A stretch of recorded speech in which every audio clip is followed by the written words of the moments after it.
camera. You're right. I'm gonna keep it.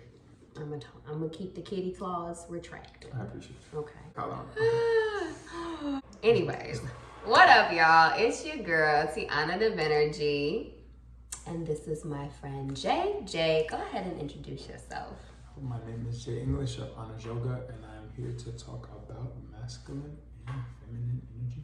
Yes, so this is going to be a new segment that I'm introducing to my YouTube channel, something that I like to call Tea with Tea.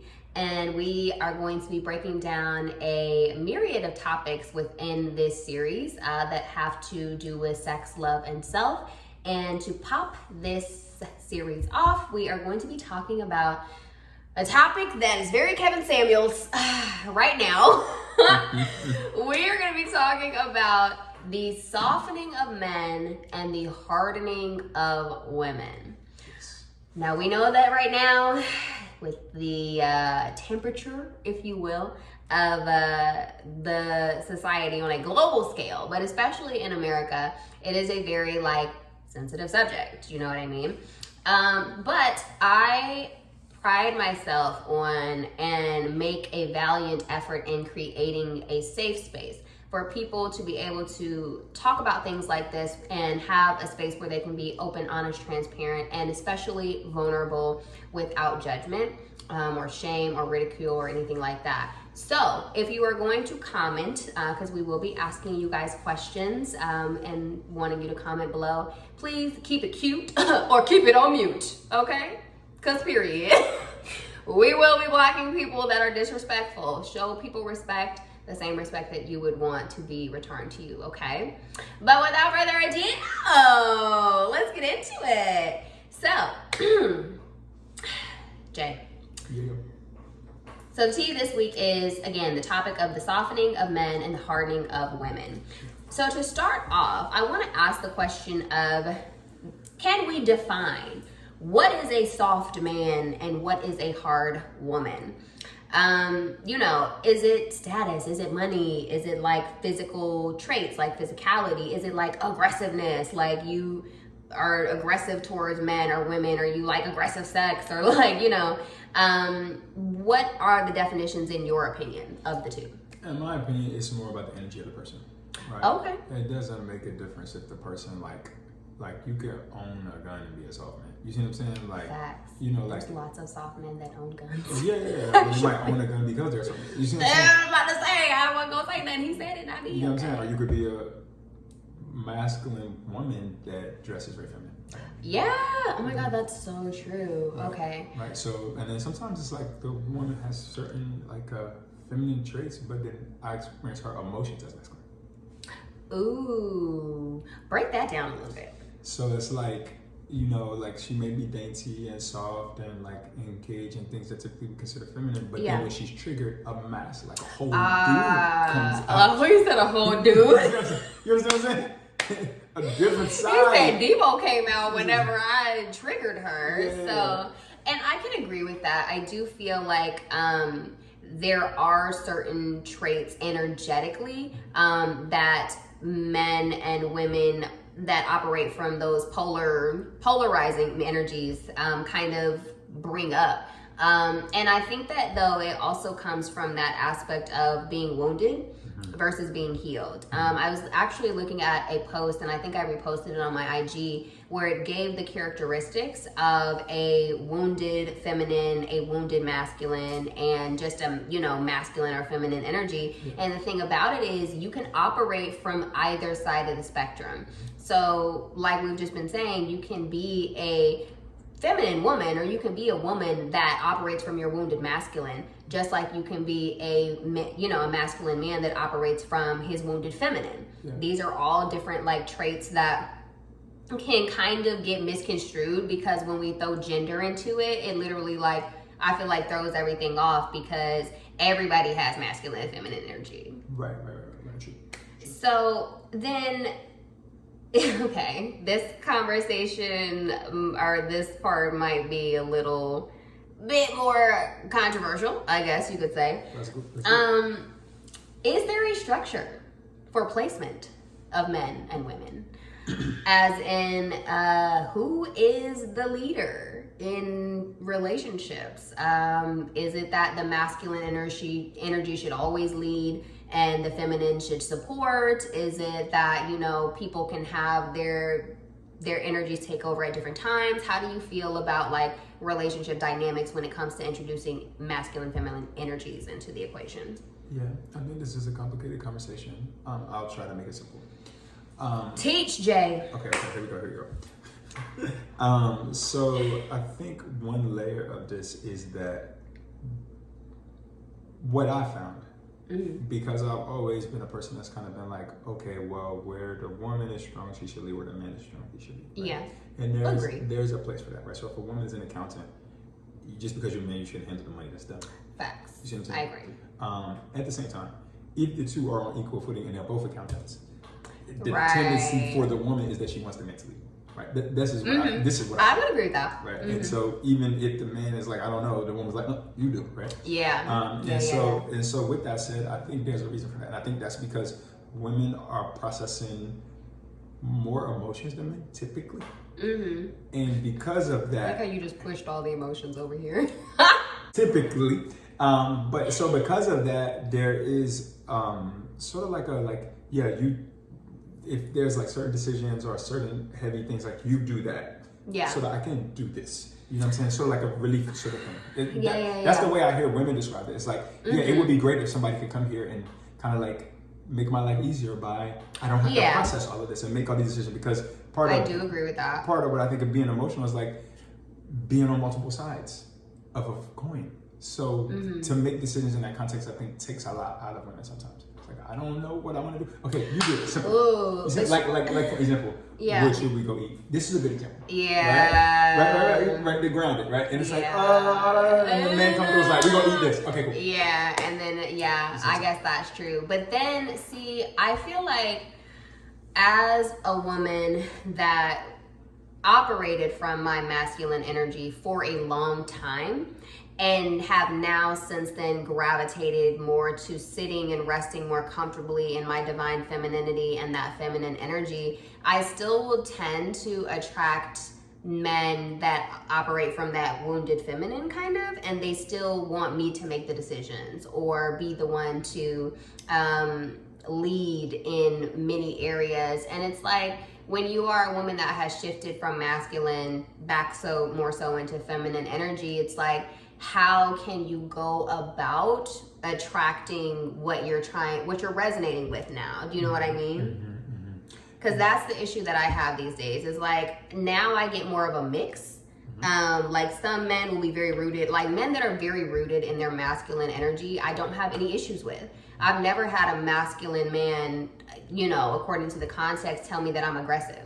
But I have men that operate from their wounded feminine energy tell me I'm aggressive all the time. Simply because, and I think that it goes back to like, if a woman is sitting comfortably in her feminine energy, then she doesn't feel the need to buck up at a man. You know what I mean? And I think that that's what some men that operate from that paradigm of like, oh, women are aggressive, they're this, they're that. It's like, well, you got to kind of think about the energy that you're giving off, because I'm not aggressive with this man. I'm aggressive with you. So if my masculine energy is dominating yours and you're bringing out my aggression, that's something that you got to look at within yourself. If you're always getting women that you feel are aggressive, then that sounds like you need to look at the common denominator of like why you're attracting these kinds of women. You know, it's not the women, because she's feminine with this dude over here. You know what I mean? So I'm having that interesting transition, I guess, from attracting a certain type of man, the man that I'm used to, that like kind of forces me to be the man, if you will, in the relationship, to now wanting to be the softer woman. I want a soft life, okay? I want a soft life. I don't want to do this anymore. Yeah, I got you. So I think we might differ on how we see this over here. Okay. So here's the thing to me, and I'm gonna depersonalize this because I'm not referring to you. Yeah. But the way I think about this is a person's energy is what it is, but then they are influenced by other people. That's the water side of them. right? Okay. But that's not. Oh, he's bringing the elements in. That's not all of who they are, though. So, like, if you're a masculine man, it doesn't make a difference if it's feminine or masculine women in the room. That doesn't really change. Yeah. Okay. It just is what it is. I can see that. Now, with that said, though, if you are around a bunch of masculine men, let's say football or something, it might change. It might spike up some of what it is. Yeah. But that's temporary, though. Right. It's not permanent. It's a temporary bend towards a certain energy, but it doesn't change your fundamental core. If you're masculine, you're masculine. Or not. You know, right? Oh, so, or are you? Okay. Well, and so this is right. but this is the thing. So to me, if you want to be in a certain frequency, you got to practice being in that frequency. I definitely agree with that. Regardless of whether or not the other people around you are in that frequency. And the reason why that's important is because what can end up happening is people can pull different energies out of you that you don't want to be in. Yes, absolutely. But you don't necessarily have to be pulled out of your, whatever seat of masculine and feminine energy, as long as you have committed to it. So so to me, that's a look at like, okay, are you shape-shifting? You know what I'm saying? Because of this person's energy. Are you allowing yourself to shapeshift? Or are you using the earth energy and staying seated where you want to sit? You get what I'm saying? Yeah, I do get what you're... Okay, but all right, so is there such a thing, though, as too soft or too hard? Well, that's relative, of course. I think part of the way to define that is based on personality and like, how you feel about it as a person or another person. But then I think the other part is action. So like, are you too hard to, for instance, seduce a man, right? Or, you see what I'm saying? Or are you too soft to turn on a woman? You see what I'm saying? Like, you see what I'm saying? There's certain things that are barometers. Like, okay, there are plenty of women who will say, I enjoy a man who has soft hands. Right? Yeah. But also with a firm grip. You see what I'm saying? And so there's nothing wrong with... Sounds sexy. You get what I'm saying? There's nothing wrong with having some of that. Your hands like, let me see. But the other side, a man might say, I enjoy a woman who, has that fire in the bedroom and can, have a little, know how to take over and get what she wants. You see what I'm saying? Yeah. And so there is, but it's like, but still she's feminine. You get what I'm saying? Yeah. And so there's like a pivot that you can do towards the other energy, but you're centered in your energy. So what are the issues that you have run into with dealing with what would be considered a overly masculine woman? And I'll tell you with mine. Okay. Issues like that. So to me, the fundamental thing I think about is a safe space. Right? So part of the issue is when I come into a relationship, it's a heart connection, right? Okay. Meaning vulnerability, meaning transparency, meaning connectiveness. And everybody's soft on the inside, fundamentally, right? That's part of the beauty of connection.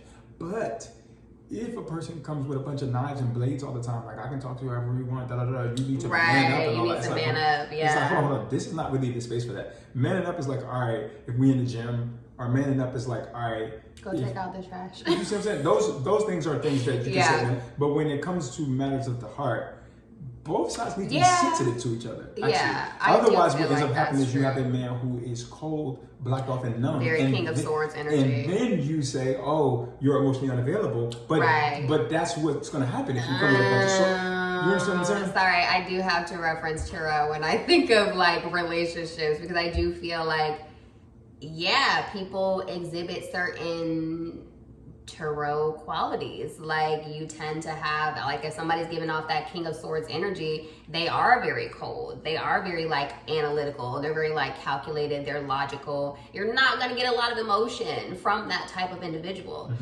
Whereas like if you have a King of Cups, then that has emotional mastery. Like he cares about your feelings. He's compassionate. He wants to hear and have you be vulnerable in that way and him be able to be the same with you. So I think it also depends on like the type of energy that you're giving off in that way too. Like you said, elementally, like, are you giving air? Are you giving fire? Right. Are you giving water? Right. Are you giving earth? You know what I mean? Like, and it's important, like, y'all don't think that placements and shit like that matter. Astrology, it can matter to a degree. Like, yeah, you can evolve to a certain point, but like, if you don't know, like, how much earth, fire, air you have inside of you naturally, then you don't really kind of know how to direct it or transition to being something else if you don't want to be that.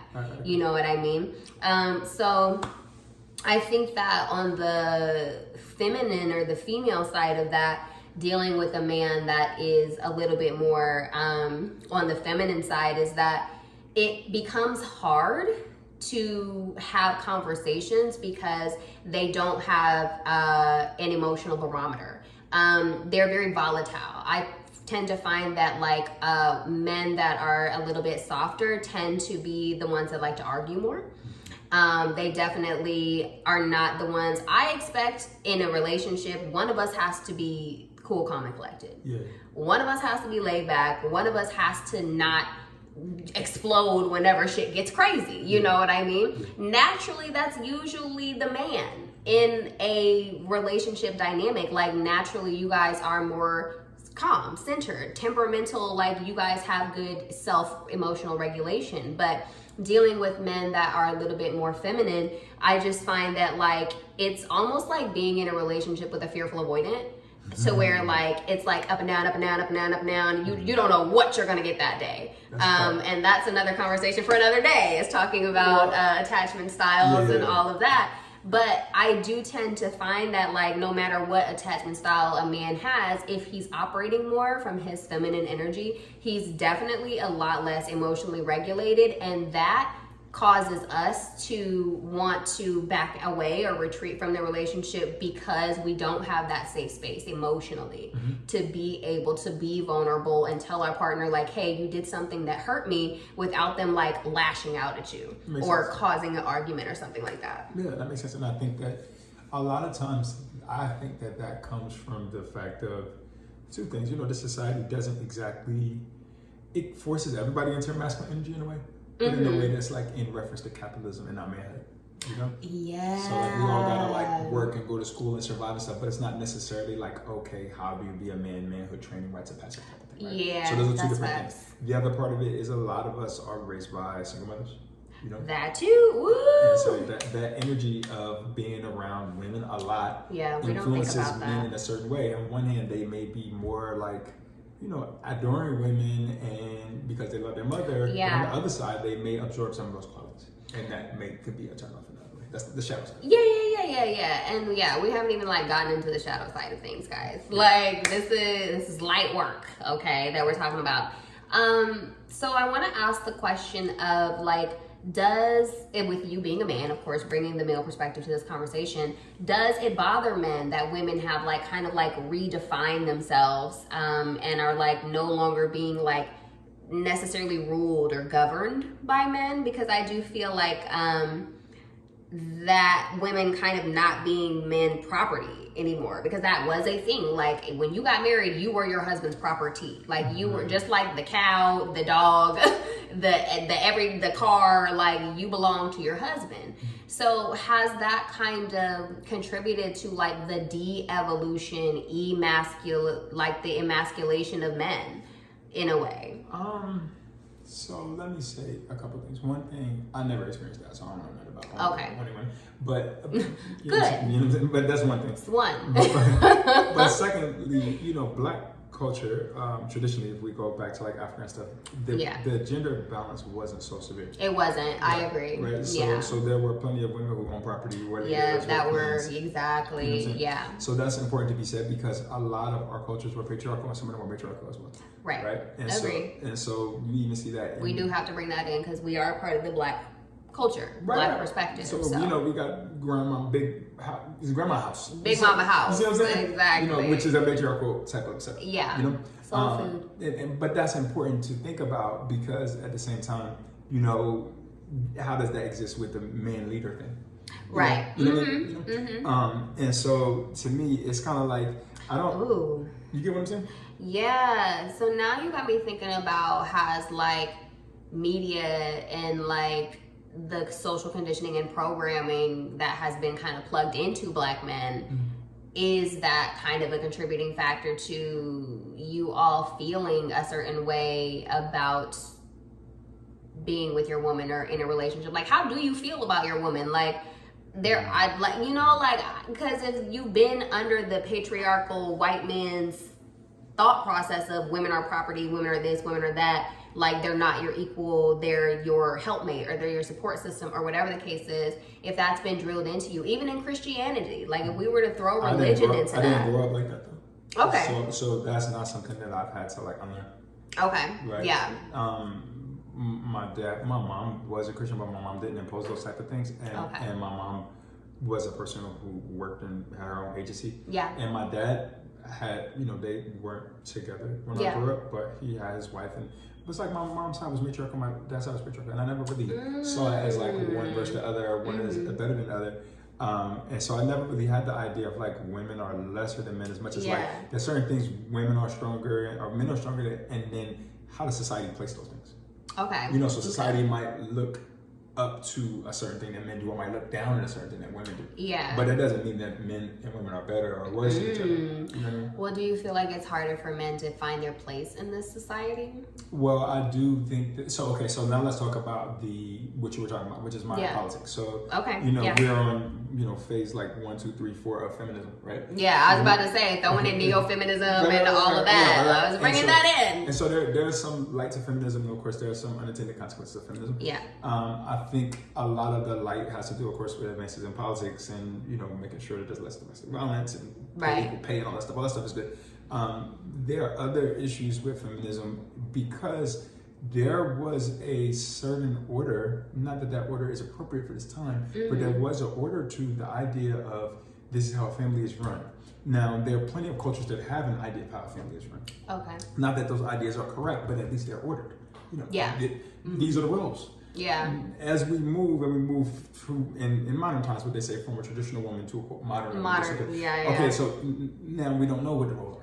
Now we have a free for all. So now each time you get into a situation, we gotta kind of like freestyle it and I think you should do this. I think you should do that. Yeah. And so that there's a light to that because now women are able to embrace roles where maybe they couldn't be a leader before, or where they were like bound to the kitchen, and they may be able to get a diversity of roles. At the same time, it's every time we got to figure out what the hell is going on, and also it ends up being a situation where sometimes women can argue, well, what do I need a man for? Because I can do all this stuff. Yeah, all of that, and I don't think that anybody who has children would say that. Yeah, but I do even as a woman that operated from my masculine energy primarily most of my life, I never felt that way. Like I was never that woman that was like, I don't need a man for anything. I can do all this by myself. I would be like, Lord, please, Jesus, send me somebody, please, Jesus. Yeah. Like, I was never that person that was like, I want to do all of these things by myself, but it was being in relationships with men that I felt weren't contributing equally to the situation and being left with nothing after the fact. That's always kind of the issue, I think, for a woman in a relationship, because we have kind of socially been programmed to have that Disney mindset. That princess mindset of like the knight is coming to save us, and we need to find a man that can take care of us and such and such. So we have been kind of like brainwashed to feel like if you're not doing that or you can't bring that to a relationship, then what value do you have? Why am I here? Let me go ahead and dip out and just do everything myself. So we've both been screwed in that Disney mentally. That Disney thing does a lot, in my opinion. Because what it does do is it forces women to look at men as success objects. Yeah, I was about to say, I feel like a lot of women are more concerned with the resume, if you will. I definitely was one of those women that would attract men that look great on paper. I'm talking about they got the degree, they got the car, they got the house, they got the money, they got the this, they got the that. But emotionally we're just fucked up. Like they were. A relationship is a heart connection. Yeah, like exactly. Mm-hmm. Yeah, and those types of. There's a part of it that's like, okay, division of labor. But even still with division of labor, like if a person has a lot of money, it still doesn't mean they're gonna be great at division of labor. They're like, I got money, so you do everything. You get what I'm saying? Yes, that was But that's the funny part though, is like they still. I feel like a lot of the types of men that I attracted in that realm that had money were always of that impression of like, well, I have the money, so this is how things should go. Or like, if I'm paying this, then things need to be done this way. You know what I mean? Yeah. And so there's that dynamic of like being told mentally from the time that you were a little girl up to now that like you should be attracted to this type of man, this type of archetype. But when you get in that relationship emotionally, it doesn't feel good. Well, because I think there is multi-layer issues. I think one issue is men who have a lot of money feel like I'm going to play the dominant role in this situation. Period. And I think it's two sides of it. I think one is there are two primary approaches to relationship at this point. There's a partner sort of balance idea, and then usually there's an idea of I'm the man, I got the money, and the woman is support. Those are the two main dominant ideas. There are other ideas, of course, because we can go into other genders and stuff like that. Right. But I think when you get in a relationship, that's one of the things that you gotta establish. Like, okay, what type of time are we on? Yeah. Are we on? I'm the traditional man. And the traditional man. Is that a conversation that gets had? Well, I'm saying, but it gets had directly or indirectly. I feel like it's a lot of indirects. You see what I'm these saying? days. Directly like or indirectly. it gets had, but not directly. Like but it it's should not be like had directly. Like, so what's up? Are you Facts. cool with like so there's women who will say stuff like, you know, I was gonna go on vacation, but I had to reach for my wallet. Now my pussy dry and all this. And it's like, you know what I'm saying? And it's like, it's like, yo. So so it's like if she has to pay for anything, then the vacation is not. Okay. So I'll tell you. So I had a situation with a dude that I was talking to. He is in Sweden, and so could be a difference in cultural thing or whatever. But one of the first conversations that we had was he was like, oh, I don't have a woman pay for anything. Like I'm the man, I pay for everything always. Now, fast forward to me going out there to visit him, I let him do what he said he wanted to do. There was a time when he forgot his wallet and I was like, I got you, like no problem. So some wow happened between us, didn't talk to him for like a couple weeks.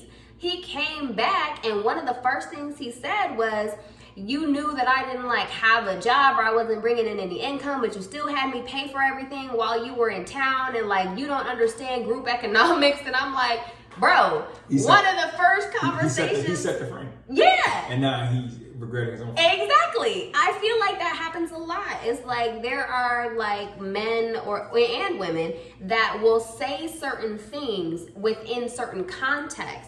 And then when the actual situation like plays out and they play themselves, they want to blame it on you and like push that blame like, oh, well, you should have known because X, Y, and Z. And it's I mean, I think so it's tough. I think as a man, there's a bit of pressure in this situation because men get judged in a way. It's like, you know, I don't know if women think about it like this, but it's like, if you think about it, like every time as a man, it's like anytime you date somebody, you're talking about doubling your bills.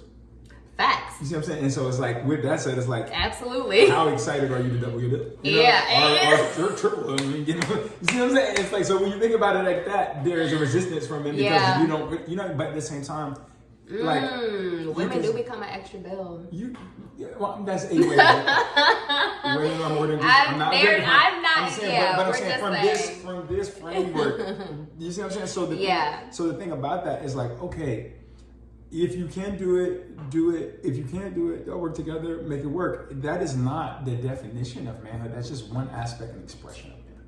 You know, is okay. Because in reality, in modern times, if we were to look at salaries, men and women make relatively similar amounts. Yeah. So that is a harken from the old period. It's like something I was trying to bring back something like men provide. And it doesn't really apply that even. Yeah. Well, I do think out of everything when it comes to relationships, like that's the one thing that women want to hold on to, no matter what their socioeconomic status is. Like even millionaire women are like, nah, you paying for everything. And they do say that, and I think they seek men that will do that. But I think in reality, most people do some sharing.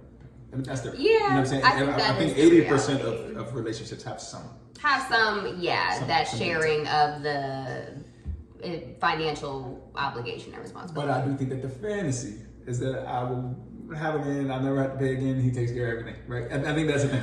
It is somewhat the reality. I ain't gonna lie. Right, but I think that that's a small percent of both men and women that live that world. Where, like, you know, this kind of gets directly into the kind of Kevin Samuels discussion. It's like, how much money would you have to make to have this many kids and blah. You see what I'm saying? Yeah, Kevin Samuels used to go so hard on this type of topic. Yeah. That's... Woo! We're not even gonna get into that because that's a whole other conversation with even like, from Kevin Samuels to like Derek Jackson and all these we can go into the manosphere of controversial opinions and shows and things like that and topics of this magnitude. But to kind of bring it back into focus, You guys, I would like for you to spill the tea. Have you ever dated a quote unquote soft man, or a overly masculine, hardened woman?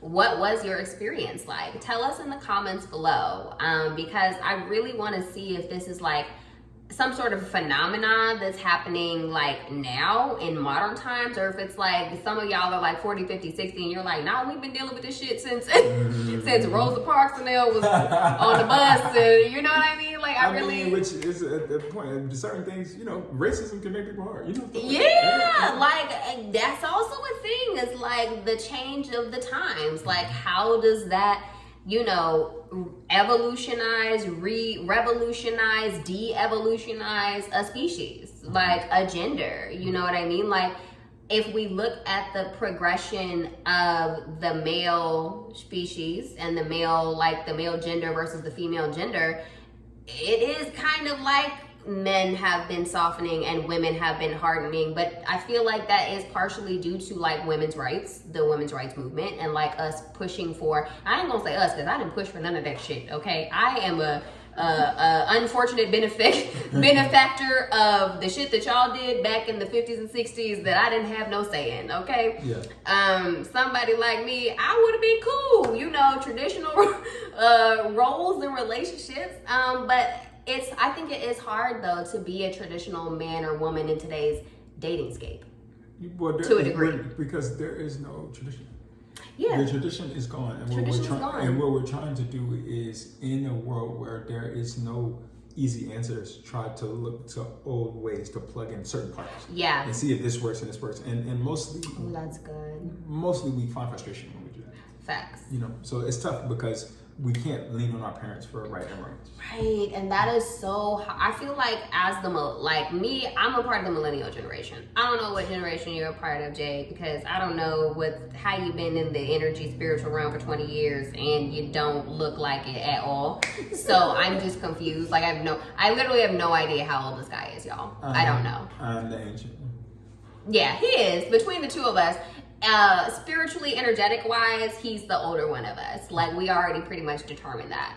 And that's both like human wise and other ethereal versions. But that's the thing is like, I feel like the millennial generation just kind of got screwed on a multitude of levels. Like from the digital landscape, like we were the guinea pigs. Like we had like MySpace and like Black Planet, and those things weren't monetized. They weren't something that you could have brand partnerships and sponsorships for and stuff. But kids that are like 16, 17, 18 are millionaires because they have learned that's what they grew up with.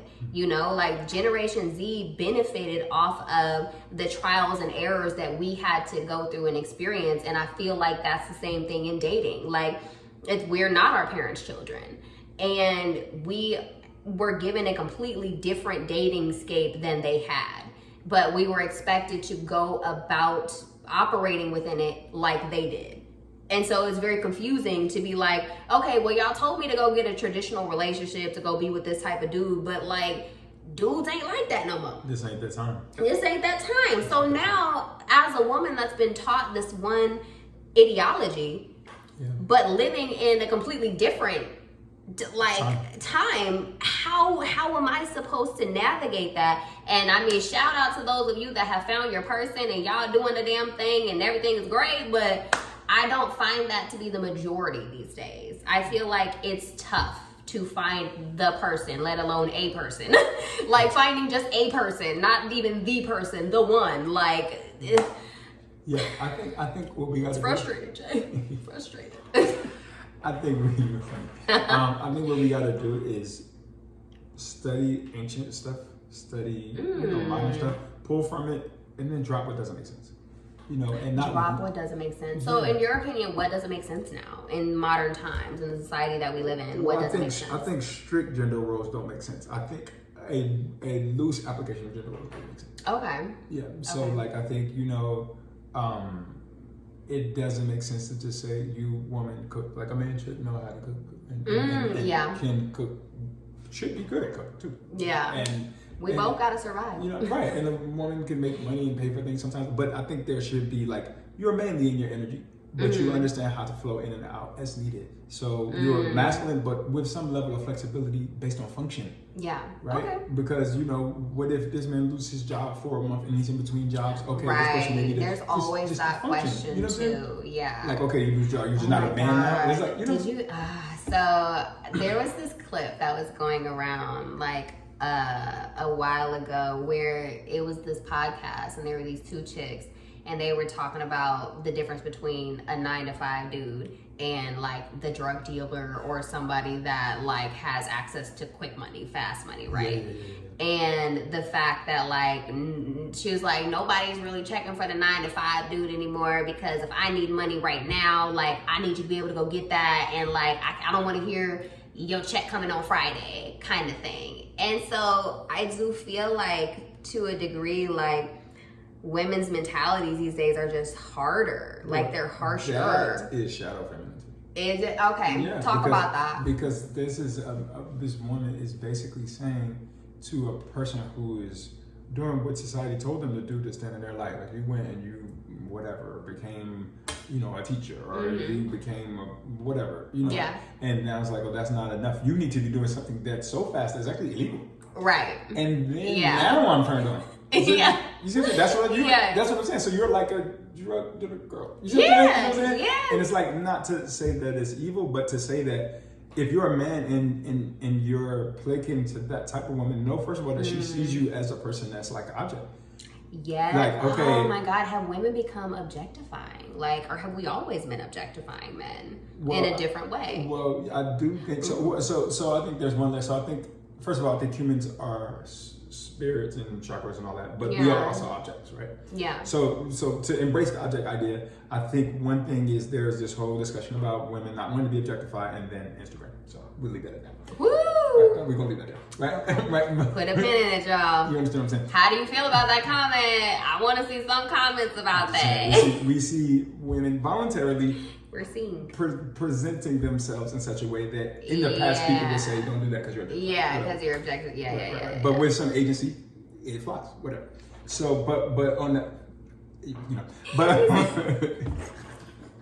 I'm trying to be nice, okay? I'm trying to be nice. All right. So, but on the other side, of course, men are oftentimes not viewed like, what's this person's character?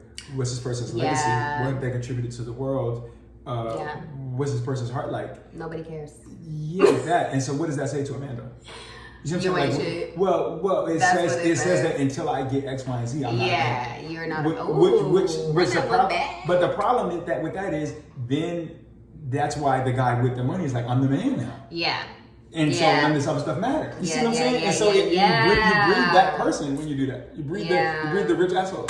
Yeah, that's true. But I'm still trying to understand the broke asshole though. Like, cause that's the thing too. Okay. You know what I mean? Like, it be dudes that have 8 baby mamas, but they don't have a house. Like, they don't have a home. You know, like they don't have anything. But they game is so on point. Okay, like, so that's a different character. They know, but I feel like those are the juxtapositions that like we as women more so have these days. It's like you have the super rich person that is kind of an asshole, but he's gonna take care of you, so we're just gonna shut up and go get this Birkin bag and call it a day. Mm-hmm.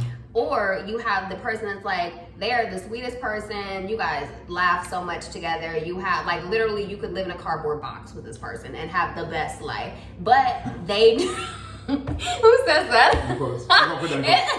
You could have the best life. People would be jealous of y'all living in a damn cardboard box. Like, they'll be people in there like, what the fuck is so funny? Like, that's the kind of relationship I want. So we're like, we're having so much fun together that like people just look at us like, damn, like I want what y'all got. Like, I don't even know what y'all got, but it looks great. It's a magical connection. Yeah, it's like that magical connection. But like, those be the dudes that don't have anything. Like, you fall in love with their potential because you see how great they could be, but they just don't ever materialize or actualize into that best version of themselves. Yeah, so I think what I've studied is a lot of archetype stuff, right? And I have a class on talk about that. Yeah, awakening divine masculine, awakening divine feminine. One of the things that's important is that women tend to like the king archetype of men. But break that down though. Define king archetype. King Just, archetype. a little if brief. you ever listen, women will say, "I'm waiting on my king." You hear me say that all the time. Okay. You see what I'm saying? They don't necessarily say, "I'm waiting on the priest or the monk or the warrior." Never. I'm waiting on the king. They all it's wait on the king. literally just the king. The king no other is archetype the Disney exists. thing. Yes. You see what I'm saying? We're waiting on Disney. And what is the king? The king is the person that has an abundance of resources and Yeah. power and can shower you, and you can be the damsel. And you can be you can live a soft life, Right. but what they don't tell you in Disney is that dudes like that be cheaters. They have about 3, 4, 5 different 6, 7, 8, 9 baby mamas. So that's a different part, that the king energy automatically elicits a attraction level from women that's abnormal. Yeah, because a man with power is the same as like a woman with an abundance of beauty.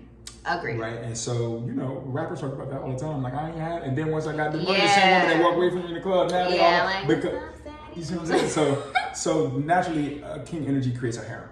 Right? And so women have to deal with that. You're going to be the queen, and then there's going to be concubines, or you're going to try to fight them off because they're going to still be around. And we all know NBA players' wives have to. It's a natural consequence. If you want the king, you can't avoid the fact that there will be women surrounding the king. That's how it goes. Right? Okay. All right. I hear that, but I feel like a lot of women will be upset. But they were saying with nature, they're saying with God. They're saying take that up with God. That ain't got shit to do with me. Okay. What I'm saying is a fact. I'm just the messenger. Don't shoot me. Okay. Anytime that you is see facts, though. a powerful man, women are drawn to that. You'll see it on social media. You'll see it in person. You'll see it in concert, whatever the case, right? Yeah. But here's the thing. What you were talking about before with the drug dealer, that's like the dark king. Right? Okay. Right. Because that's also a shadow. Right, but you can be a righteous king. And so that's the thing. To look for somebody that is not like a poor righteous teacher, like a person that's just like, okay, I'm like, well, let me edit that. Let me edit that, make it appropriate. Okay. Come on. There's sometimes people who are either like in their heart energy or in their monk energy, and they're really not concerned with material things of the world, and they're concerned with the interior, which is important. But it can go extreme to the point where you're in a cardboard box. You see what I'm saying? Right. There are polarities to right, both and sides. So you want to have the monk and the king blend, what we call the righteous king. Okay. You see what I'm saying? And that's I really heard about the righteous king. This is the idea. He knew. Which sub archetype is he the king? Because I ain't heard about the righteous king now. This is the blend of the monk and the king. Okay. The person that has. We're gonna have to do a video about archetypes. Yes. Sometime. Absolutely. Because let us know if you want us to break down these archetypes, because Jay is going off on a whole tangent, and we're literally about to go all the way. But I like this though, because I do feel like it's important to know like the type of archetype that you're attracted to, that you're wanting, because you also think about like if you're giving off a certain energy and you're not attracting the type of archetype that you want, then there are things that you can do to shift your energy to become more attractive to that, to align yourself with that type of archetype. So archetypes, it's a thing. It's happening. But anyways, I want to go ahead and empty the cup, because we are definitely like we getting deeper and deeper and deeper, and like I want to give people the chance to like have their opinions and talk about this as well. So guys, it's time to empty the cup. Okay, my last question for you all is, what are your final thoughts on your preference? Are you cool with a passive man or an aggressive woman? Or should we just forget about these gender roles and just let people be who they are and like flow with their energy and like just co-create what we want? You know what I mean? Like for you, Jay, would you date a overly masculine woman again? I wouldn't say that I ever dated an overly masculine woman in the first place, but I have dated some feminine women with masculine traits. Okay. And would you date them again? No. That's the question. But that is mainly because of the type. There's a certain level of emotional violence that I experience. Ooh, emotional. Ooh, from women who have a lot of masculine energy when they're triggered, where they act like a man. And it's like I can't fight you though. So what are we doing? Right. So I got to back up from this.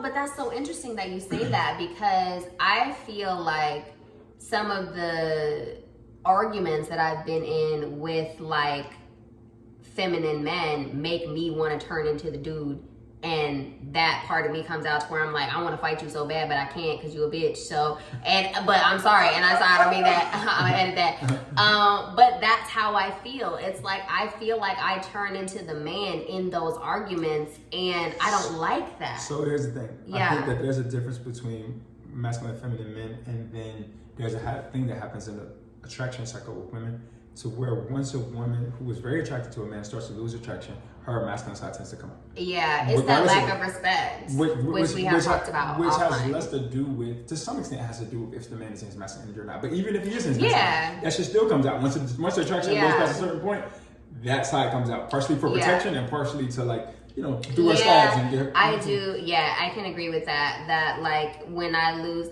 but I think that's also what it is like those things go hand in hand. Is when you lose attraction to your partner, like you lose, there's a level of respect that you don't have for them anymore. Mm-hmm. So you are willing to talk to them a little bit more sideways. You are willing to buck up at them a little bit more because it's just like, you don't care if they are gone or if they're there in that moment of you losing attraction for them. Yeah. So I definitely like have had those instances, and I think that's why I would prefer not to date a, you know, more feminine man, because I don't want to say soft, because there are very masculine men that can be soft and gentle, and that is to me a part of being a part of a masculine man, is you know when to be soft, you know when to be gentle with your woman and all of those things, but operating more so from your wounded feminine energy, I'll say, or your shadow feminine. I do not want to be with men like that, because they tend to, again, be more emotionally volatile. They tend to be more verbally abusive too, emotionally abusive as well. So I think that's also part of what it is like all of the worst shadow traits in the feminine are heightened in a man that is experiencing those things. And so, so for both of us, it's a no. We're just gonna go ahead and, it's a no. But what are your thoughts, guys? Would you date or have you ever dated a overly, you know, masculine woman, or kind of what we call soft man? Tell us below in the comments. And would you do it again? Do you have stipulations on if you do it again? Like, what's the deal? We would love to know that. Also, if there are other topics that you would like for us to cover, if you enjoyed this and you want to dive deeper, or you want to hear more about archetypes and us do a separate video on that, let us know, and we will do our best to do more videos like this. We hope that you enjoyed this. We are going to go ahead and get out of here, because I'm going to go talk more shit to him offline. But remember, you guys, always love yourself, love others, and until next time, feel free to sip on this. Peace.